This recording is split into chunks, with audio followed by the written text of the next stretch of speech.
Hello guys, সবাই কেমন আছেন? আশা করি ভালো আছেন। সবাইকে জানাই শুভ দুপুর। আজ 2রা জুন।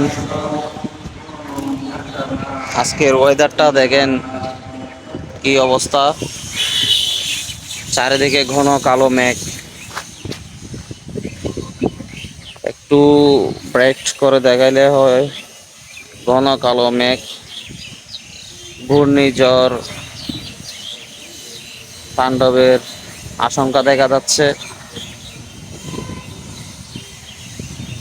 আস্তে আস্তে বাতাস শুরু হচ্ছে, বইছে, বাতাস বইছে। আবারও ঝড় বৃষ্টি বাতাস সহ আবার ঘূর্ণিঝড় শুরু হতে যাচ্ছে। আজ সোমবার 2রা জুন, 6 মাস 2025 ইংরেজি। ব্যস্ততার কারণে ভিডিও দেওয়া হয় নাই। আজকে একটু সুযোগ পেলাম।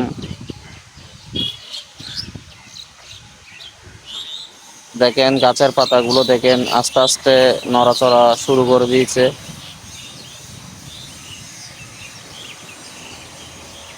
মেঘের অবস্থা দেখেন।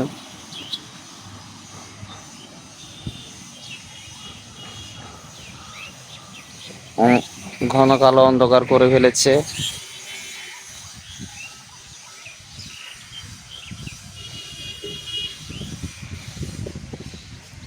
এই যে মেঘের অবস্থা দেখেন, এদিকে দেখেন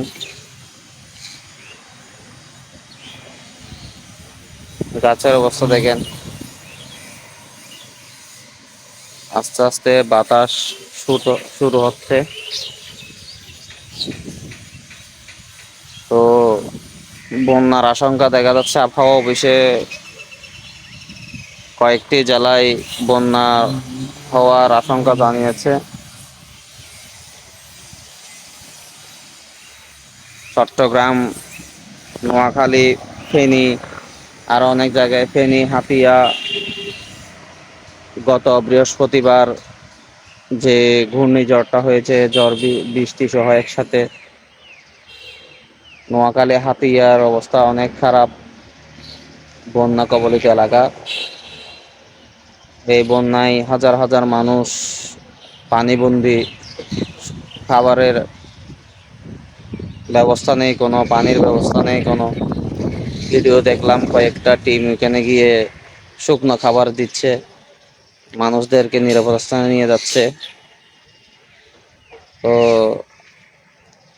আমাদের চট্টগ্রাম রাউজান থেকে এই ভিডিও চিত্র ধারণ করা হচ্ছে, ব্লগ ভিডিওটি। তো সবাই সতর্ক থাকবেন, সুস্থ থাকবেন, নিজ নিজ এলাকার পরিস্থিতিগুলো ভিডিওর মাধ্যমে এবং কমেন্টের মাধ্যমে আমার ভিডিওতে জানাবেন। কোন কোন জেলা থেকে এই ভিডিওটি দেখছেন সবাই কমেন্টে জানাবেন। এই ভিডিওটি চট্টগ্রাম রাউজান থেকে হচ্ছে।